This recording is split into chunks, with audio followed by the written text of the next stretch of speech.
Friends, welcome back to my channel. কেমন আছো তোমরা? আশা করব অনেক ভালো আছো। আমরা কিন্তু মোটামুটি আছি, কারণ প্রথমেই বলে দিচ্ছি ঠান্ডা লেগে কিন্তু গলাটা অনেকটাই বসে গেছে, ঠিকভাবে কিন্তু ভয়েস দিতে পারছি না। যাই হোক, ভিডিও তো করতে হবে।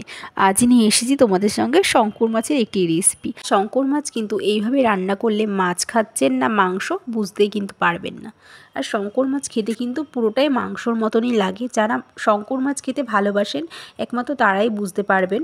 তো দেখো, শঙ্কর মাছ রেসিপি করার জন্য প্রথমেই কিন্তু আমরা এখানে নিয়েছি রসুন নিয়েছি 15 থেকে 16 কোয়া আমরা রসুন নিয়েছিলাম, আর নিয়েছি 4 থেকে 5টা কাঁচা লঙ্কা, 1 আঙুল মতো আদা, দুটো কিন্তু টমেটোকে আমরা টুকরো করে নিয়েছি। আর এই দেখো, আমরা এখানে শঙ্কর মাছ নিয়েছি, বেশ বড় বড় সাইজের কিন্তু শঙ্কর মাছগুলি ছিল।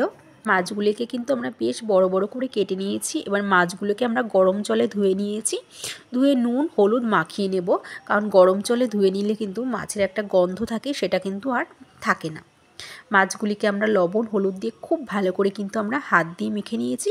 এবার কিন্তু কড়াইতে আমরা সরষের তেল প্রথমে গরম করে নেব। এবার গরম করে কিন্তু আমাদের লবণ হলুদ মাখিয়ে রাখা মাছগুলিকে কিন্তু আমরা এক এক করে কিন্তু ভেজে নেব। আর এই মাছগুলিকে কিন্তু সবসময় কিন্তু কড়া করেই ভাজতে হয়। তো দেখো, আমরা কিন্তু কড়াইতে মাছগুলিকে এক এক করে দিয়ে দিচ্ছি। আর এই মাছ কিন্তু ঢেকে না ভাজলে কিন্তু তেল ছেটাতে পারে, এর জন্য কিন্তু আমরা ঢাকনা দিয়ে রেখেছি, কারণ মুখে তেল ছিটে আসে। এবার আমাদের কিন্তু মাছগুলিকে বেশ কড়া করে ভাজা হয়ে গেছে। দেখো, আমরা লাল লাল করে ভেজে নিয়েছি। এবার কিন্তু মাছগুলিকে আমরা একটি পাত্রে তুলে নেব। আমরা বেশ অনেক কটাই মাছ ভেজে নিয়েছি। এবার আর কিছুটা মাছ বাকি আছে, সেটা আমরা এটা ভাজার পরেই কিন্তু আমরা মাছগুলিকে ভেজে নেব। এবার কিন্তু তেলের মধ্যে আরেকটু সর্ষের তেল মিশিয়ে আমরা দেব জিরে তেজপাতা দিয়ে কিন্তু ফোড়নটা খুব ভালো করে আমরা নাড়াচাড়া করে নেব। আর দেখো, আমরা কিন্তু মাংসের মতনই আলুকে ভালো করে ভেজে নেব। তো বেশ বড় বড় করে টুকরো করে রেখেছিলাম আলুগুলিকে, আমাদের ফোড়নটাও কিন্তু বেশ নাড়াচাড়া হয়ে গেছে।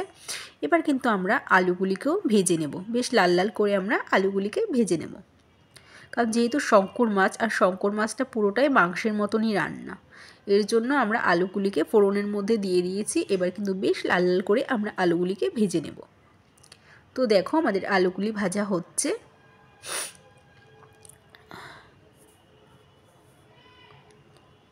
এবার কিন্তু আমরা কড়াইয়ের এক সাইডে আমরা আলুগুলিকে রেখে দেব। দেখো, আমরা এক সাইডে আলুগুলিকে রেখে দিয়েছি।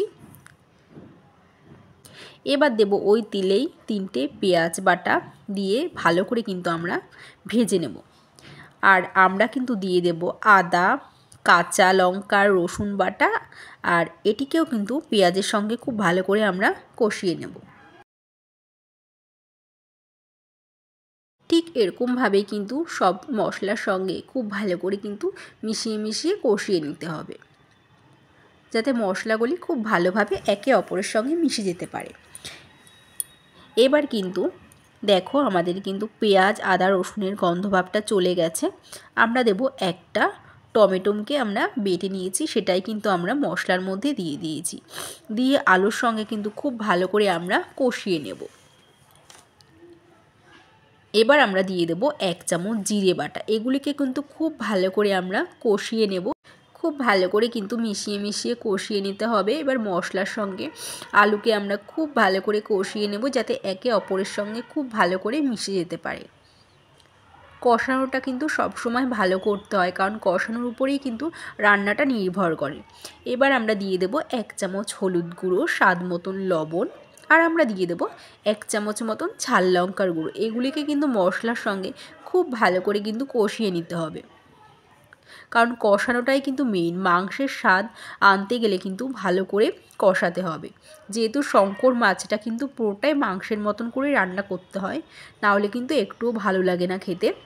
আর আমরা সবসময় কিন্তু শঙ্কর মাছকে কিন্তু এরকমভাবেই রান্না করি, তাহলে কিন্তু খুব ভালো লাগে খেতে। তো দেখো, আমাদের কষানোটা কিন্তু প্রায় হয়ে গেছে। এবার আমরা কিন্তু একটু ঢাকনা দিয়ে রেখে দেব।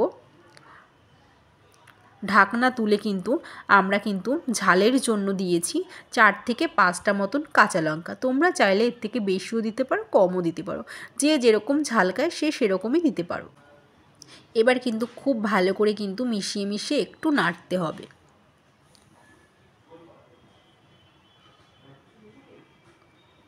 দেখো খুব ভালো করে কিন্তু মিশিয়ে রাখা হয়ে গেছে। এবার কিন্তু আমরা ভেজে রাখা মাছগুলিকে আমরা দিয়ে দেব, দিয়ে কিন্তু খুব ভালো করে আমরা কষিয়ে নেব। এবার কিন্তু মাংসের মতন করে কিন্তু মাছটাকে আমরা মশলার সঙ্গে আমরা কষিয়ে নেব। খুব ভালো করে কিন্তু কষানোটা করতে হবে। এবার আমরা কিন্তু সামান্য ঝোলের জন্য আমরা অল্পই জল দিয়েছি, তোমরা চাইলে বেশিও দিতে পারো, যে যেরকম ঝোলের পরিমাণটা রাখবে সে সেরকমই কিন্তু জল দিতে পারো। আমরা এখানে খুব বেশি দিইনি, আবার খুব কমও দিইনি, একটু মাখা মাখা করবো এর জন্য আমরা একটু কম দিয়েছি। এবার কিন্তু খুব ভালো করে একটু নাড়াচাড়া করে মিশিয়ে নেব।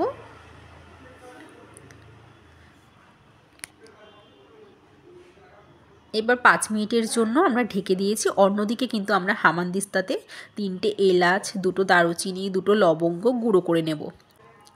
এবার কিন্তু আমরা ঢাকনা তুলে নিয়েছি। এবার কিন্তু আমরা কিছু ধনেপাতা কুচি দিয়ে দিয়েছি।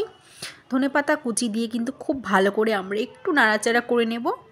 এবার কিন্তু আমরা গুঁড়ো করে রাখা গরম মশলা আমরা দিয়ে দেব। হামানদিস্তাতে যে মশলাটি আমরা গুঁড়ো করেছিলাম, এলাচ, লবঙ্গ, দারুচিনি, সেটাই কিন্তু আমরা দিয়ে দিয়েছি।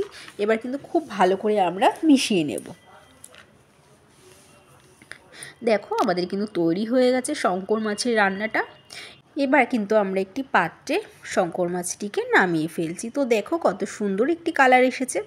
আর শীতকালে কিন্তু এই রান্নাটা খেতে খুবই ভালো লাগে। শঙ্কর মাছ যারা খেতে ভালোবাসেন তারা একবার এইভাবে রান্নাটা করে দেখুন।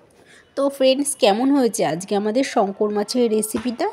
আজকে এই রেসিপিটা যদি তোমাদের ভালো লেগে থাকে তাহলে কিন্তু অবশ্যই একটি কমেন্ট করে জানিও। আর তোমরাও বাড়িতে কিন্তু একবার এইভাবে শঙ্কর মাছ রান্না করে দেখো। সত্যি বলতে কিন্তু এইভাবে রান্না করলে কিন্তু অসাধারণ লাগবে এই মাছ খেতে।